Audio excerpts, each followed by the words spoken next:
Canada, the second largest nation on the planet.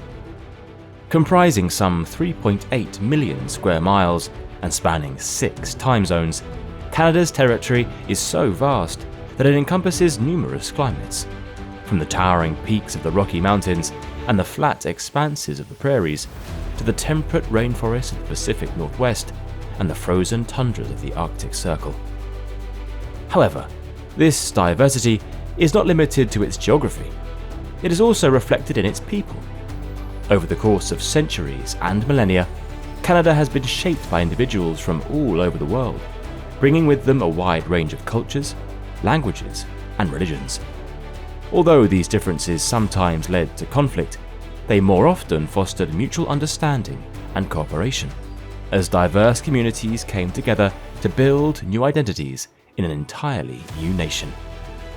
So, how did this country develop, from the arrival of First Nations peoples thousands of years ago to becoming one of the most multicultural and diverse places on Earth today?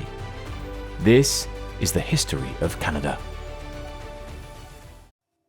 The story of human habitation in Canada, like that of the entirety of the Americas, begins with the movement of people across the Beringia land bridge that once connected eastern Siberia to western North America around 16,000 years ago. Over the following millennia, this land bridge gradually disappeared as global sea levels rose with the melting of the glaciers that had once covered much of the Earth's surface during the last ice age, around 11,000 years ago, thereby permanently cutting off North America from Asia. The retreat of the ice sheets allowed these early humans to move southward and begin to populate the land that would one day become Canada. Over the subsequent generations, Indigenous peoples began to form complex societies and speak a variety of First Nations languages, which varied from region to region. Much of the eastern portion of the country became home to the Algonquian and Iroquoian peoples, who ranged all the way from Hudson Bay in the north to the Atlantic seaboard of the modern United States in the south. On the central Great Plains emerged the closely related Cree-speaking peoples, who tended to migrate from place to place as nomads, following the vast herds of bison that roamed across the prairies. The western portion of the country was home to the Nadene and Salishan-speaking peoples, whose livelihood was sustained by the abundant salmon stocks of the region, as well as the great cedar trees, which they used for building homes, canoes, and totem poles. Meanwhile, in the frozen far north of the country emerged the distinct Inuit people, who ranged across the Arctic archipelago all the way from Alaska to Greenland. Unlike the rest of the Americas, however, which dates the discovery of the continent by Europeans to the arrival of Christopher Columbus in 1492, Canada is unique in that it predates this event by almost 500 years. Sometime during the early 11th century, the Vikings, who had already explored and settled in Iceland and parts of Greenland, began to venture further westward toward the coast of North America. Leif Erikson is now considered to have been the first European to set foot on the continent, parts of which he named Helluland and Markland, most likely corresponding to what is now Baffin Island and the coast of Labrador. Erikson continued to explore the coastline further south and went on to establish the first known European settlement in the whole of the Americas, possibly at the site of what is now Lanceau Meadows in Newfoundland. The Vikings named this area Vinland, and the settlement itself served as a base of operations for further exploratory voyages up and down the coast, where at some point the first contact between Europeans and Native Americans, whom the Vikings called Skraelings, was made. The immense distance between the Norse colonies in North America and their Scandinavian homelands meant that communication was often a long, slow, drawn-out process. However, if you've ever found yourself abroad and in need of staying connected, only to be limited by your mobile network's roaming plan, then you should consider purchasing an eSIM from Saley, the sponsor of this video. Saley's eSIM service allows you to connect to local network providers wherever you're traveling, without needing to purchase a physical SIM card, saving you valuable money on roaming fees. Simply download the Saley app on your iOS or Android device, select a plan from any of the 190 countries and 8 regions in their network, and follow the on-screen instructions to install and activate your plan. download the Saley app or go to saley.com/thisishistory, where you can get an exclusive 15% discount on data plans using the code thisishistory at checkout. The Norse presence in North America would ultimately be a short-lived one, for their settlement at Meadows appears to have been deliberately abandoned by the 12th century. This was followed by the gradual withdrawal from their other settlements in Greenland over the succeeding generations. Awareness of the North American continent's existence subsequently faded from European knowledge with the departure of the Vikings, and it would only become known again some 500 years later. In 1497, just 5 years after the Italian explorer Christopher Columbus's discovery of the Caribbean and Central America, another Italian explorer named Giovanni Caboto, better known as John Cabot, who was in the employ of the English crown, became the first European since the Norse to once again lay eyes on the coast of North America. Subsequent voyages to the region were made by English, French, Spanish, and Portuguese explorers during the early 16th century. Despite these powers laying competing claims to the territory in one form or another, none of these claims were backed by permanent settlements or colonies. It was only in 1534 that the French explorer Jacques Cartier made a foray into the Gulf of St. Lawrence and claimed the territory on behalf of France, naming it after the local Native American word for settlement, Canada. His 2 subsequent voyages to the region saw him venture further down the St. Lawrence River and construct the first French settlements. Although all of these ended in failure, his efforts nevertheless put Canada on the map as a prospective and potentially lucrative colony. By the turn of the 17th century, only a handful of determined European fishermen and fur traders continued to frequent Canada's shores. However, in 1603, the Frenchman Samuel de Champlain began undertaking a series of expeditions to explore and map the territory in greater detail. He identified sites for permanent French settlements, establishing Port Royal in Nova Scotia in 1605, as well as founding the city of Quebec in 1608, which would later become the capital of the entire territory of New France. Champlain also explored deep into the interior of Canada, becoming the first known European to lay eyes on the Great Lakes and to establish relations with the First Nations peoples of the region. As a result of his efforts, a slow but steady trickle of immigrants began to arrive in New France's colonial settlements, which by the mid-17th century amounted to a population of little over 3,000 people. However, the French were not the only Europeans to have established settlements by this time. The English, led by Humphrey Gilbert, had claimed sovereignty over St. John's in Newfoundland back in 1583. This was followed almost a century later, in 1670, by the establishment of the Hudson's Bay Company, which operated a series of fur trading posts and forts across an immense swathe of northern Canada, known as Rupert's Land. This was designed to compete with the French fur traders further to the south.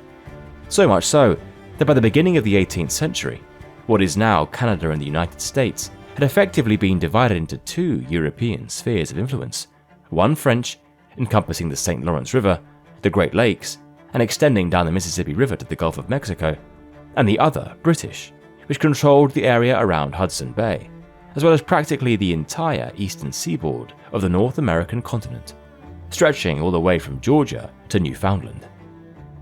As a result of the competing colonial interests between the 2 powers, conflict over territory and resources was almost inevitable. From the late 17th to the mid-18th century, several wars between the French and British broke out, which saw the boundaries and possessions of their respective North American empires shift back and forth. It was only with the outbreak of the French and Indian War in 1754 that the most significant and lasting territorial change in Canada's history would take place. This regional conflict was part of the wider 7 Years' War, which was fought around the world and pitted a host of European powers, including France and Britain, along with their overseas colonies, against one another. In North America, this played out as a struggle between the colony of New France and the British 13 colonies, along with their Canadian provinces. Despite gaining the upper hand early in the war, the French gradually began to lose ground.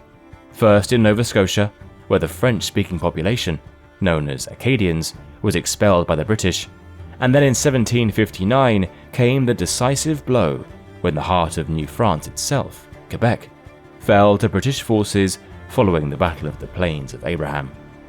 Other French towns and cities in Canada fell to the British the following year, and by the war's end in 1763, France, having been roundly defeated, formally renounced all claims to territory in mainland North America. Canada then passed into British rule, which began with attempts to repair relations with the various Native American peoples of the region, many of whom had been forced to take sides in the previous conflict. The British also reinstated most of the property, religious, political, and social customs of the French-speaking population in the Quebec region, allowing them to retain their language and legal traditions, many of which remain in place to this day. However, despite the British government's best efforts to consolidate their territorial gains across North America, trouble was already brewing. Not in their Canadian colonies, but in the American ones. Grievances over taxation and political representation eventually escalated to the point where the American 13 colonies rebelled and began a revolutionary war to rid themselves of British rule. Although some in Canada sympathized with the American revolutionaries, most remained loyal to Britain and supported the war effort. This attracted an invasion, albeit an unsuccessful one, of Quebec by the American Continental Army in 1775. For the remainder of the war, Canada served as a secure base of operations for British troops to conduct their campaigns to the south. The war was finally brought to an end in 1783, with the newly independent United States of America emerging victorious and establishing its borders with what then became the remainder of British North America. These borders were largely built upon the pre-existing outline of the former 13 colonies and were bounded by the St. Lawrence River, the Great Lakes, the Mississippi River, and the 45th and 49th parallels. In that same year, the British also began evacuating their troops from New York City, along with many American loyalists who did not wish to remain in the United States.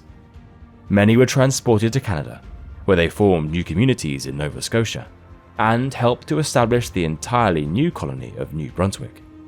Some were also settled in Quebec, which in 1791 was divided into the largely French-speaking Lower Canada and the English-speaking Upper Canada, with its capital at York, modern-day Toronto, founded in 1796.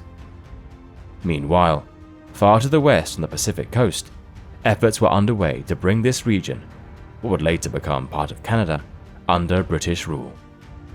Although the Spanish were the first European power to explore the region in the mid-1770s, they failed to back up their claims with any lasting settlement. It ultimately fell to the British to assert a lasting influence in the Pacific Northwest, beginning with Captain James Cook, who visited Vancouver Island in 1778 as part of his voyage across the Pacific. He established relations with the First Nations tribes of the region and purchased several sea otter pelts from them, which he later sold in China for immense profit, thus initiating what became known as the China trade across the Pacific Ocean.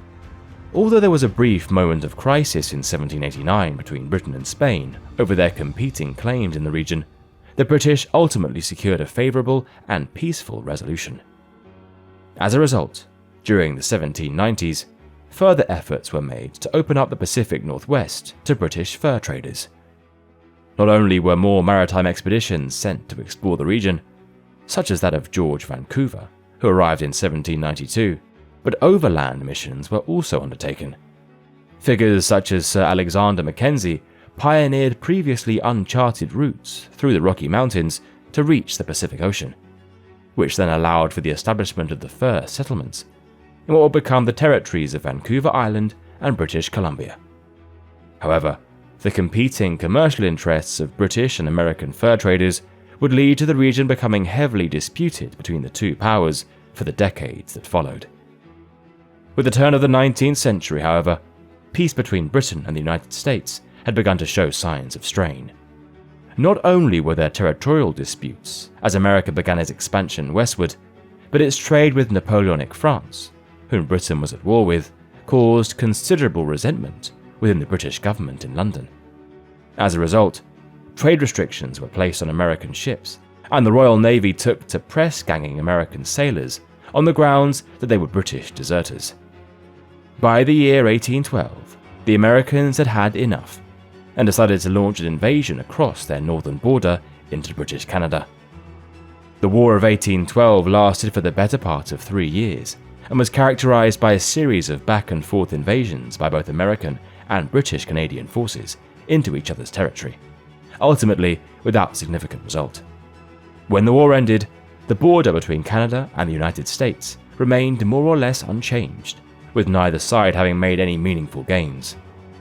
To repair relations between the two nations, it was agreed to demilitarize the border between the US and Canada, an arrangement that remains in effect to this day, with the boundary between the two countries being the longest undefended border in the world.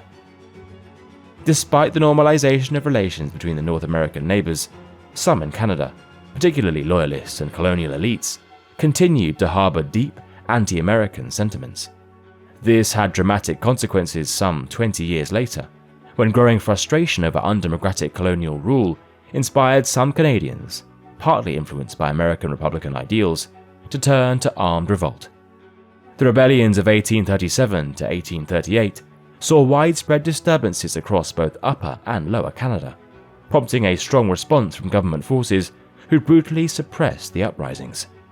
In the aftermath, a report commissioned by Lord Durham blamed the rebellions on the lack of democratic governance in the region and strongly recommended enacting a form of responsible government in Canada, allowing the people greater say in how they were ruled.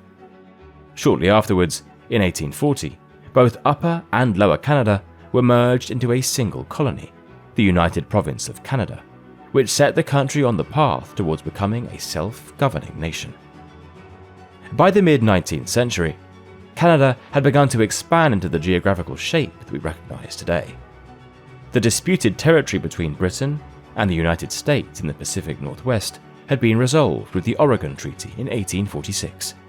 However, Canada as a whole was not yet a unified political entity, remaining instead a patchwork of separate colonies. During the 1860s, discussions began about uniting these colonies into a single confederation, and on the 1st of July 1867, the Dominion of Canada was formed as a fully self-governing polity within the British Empire, with Ottawa as its capital. Over the course of the 1870s, the remaining colonies and territories of British North America joined the Dominion. Yet, although the country was now politically united, some within its borders did not wish to be part of the newly formed nation. Amongst the flat expanse of the Canadian prairies lived the Métis, a mixed-race people of joint First Nations and European descent, who fiercely opposed any incursion by Canadian settlers from the east onto the land they had occupied for generations. As a result, a series of violent confrontations occurred between them and government forces, first in the Red River Rebellion of 1869, and later in the Northwest Rebellion of 1885, led by Louis Riel. The Canadian government eventually prevailed and used its victory as impetus to complete the Canadian Pacific Railway, the construction of which had begun in the mid-1870s. This allowed the government to consolidate control over the vast territory it was now responsible for governing. The last spike was driven in on the 7th of November 1885, and the first transcontinental railway journey across the country was completed in the summer of the following year. The remaining decades of the 19th century saw further Canadian expansion, as the government negotiated treaties with the resident First Nations peoples in a bid to open up more territory for settlement. Many reserves were created for the exclusive use of Indigenous peoples, although some were forcibly removed from their land. The government also launched assimilationist programs, such as the residential school system, aimed at extinguishing native languages and cultures among Indigenous children and integrating them into Canadian society. The late 1890s also saw the discovery of gold in the Klondike region of the Yukon Territory in the far north of the country, attracting some 100,000 prospectors. Although few would strike it rich, the influx of activity and development in the region nevertheless helped formalize the last boundary dispute between Canada and the US state of Alaska. With the dawn of the 20th century, Canada had become a well-developed and prosperous nation, attracting a growing number of migrants in search of a better life. Although it had established self-governance over domestic affairs, it remained a part of the British Empire, and was consequently drawn into the First World War, which broke out in 1914. Canada contributed immensely to the war effort, not only by providing a lifeline of continuous supplies to Britain across the Atlantic, but also by mobilizing hundreds of thousands of troops, who served predominantly on the Western Front, fighting in major engagements such as the Somme, Vimy Ridge, and Passchendaele. Support for Britain during the war helped to cement a strong, pro-Anglophone Canadian identity. By contrast, however, it alienated many French Canadians who protested vehemently against military conscription between 1917 and 1918. The interwar years brought mixed fortunes for Canada. While the country developed socially, with the establishment of ice hockey as the national sport through the formation of the National Hockey League, and made political progress, most notably by granting women the right to vote, it also suffered economically due to the effects of the Great Depression during the 1930s. Despite this setback, Canada gained greater political autonomy with the passing of the Statute of Westminster in 1931, which, along with similar measures for other dominions of the British Empire, set Canada on the path towards full independence in later decades. Progress towards this goal was temporarily halted, however, following the outbreak of the Second World War in 1939. Canada once again answered the call to arms from Britain, replicating its earlier efforts by supplying men and material for the war effort. This time, however, Canada also faced direct attacks in its territorial waters, where German U-boats sank a considerable number of Canadian and Allied ships. Despite the heightened threat, Canada was designated as a potential bastion for the British government and the wider empire in the event that Britain itself was overrun by a full-scale German invasion. Between 1939 and 1940, Operation Fish was carried out, relocating a portion of Britain's gold reserves and financial assets, amounting to some $56 billion in today's money, to Canada for safekeeping, marking the largest transfer of wealth in history. Similarly, the Coates mission was drafted by the British military, outlining plans to evacuate the royal family to Canada should the British Isles fall to the Axis powers. The post-war years saw progress and prosperity return to Canada. Not only did it begin implementing a welfare state, with the introduction of universal healthcare and old age pensions, but it also welcomed the last remnant of British colonial North America into the Confederation, with Newfoundland joining Canada as its 10th province in 1949. The arrival of the 1950s saw Canada become more geopolitically entwined with the United States as the Cold War intensified. Canada became a founding member of NATO and co-founded the North American Aerospace Defense Command, NORAD, with the United States to provide joint aerospace defense and ensure the air sovereignty of the continent. The remaining years of the 20th century witnessed Canada's transformation into the nation we recognize today. Although there were periods of political disruption, particularly with the rise of the Quebec independence movement during the 1960s and the referenda held on the issue, the country ultimately remained united. As a symbol of this unity, the maple leaf flag was adopted as the national emblem in 1965. More significantly, the Constitution Act of 1982 was enacted, formally severing the final legal ties to Britain and granting Canada full legislative independence. However, the country retained its connection to the British monarchy, with the reigning monarch remaining as Canada's ceremonial head of state. Today, Canada stands as a diverse and democratic nation that has been shaped by centuries of conflict, compromise, and gradual self-determination. Since the days of the arrival of the First Nations peoples, Canada has been forged by waves of migration from people all over the world, coming together to create a strong national identity that is rooted in resilience, respect, and common understanding of people's differences. Thanks again to Saily for sponsoring this video.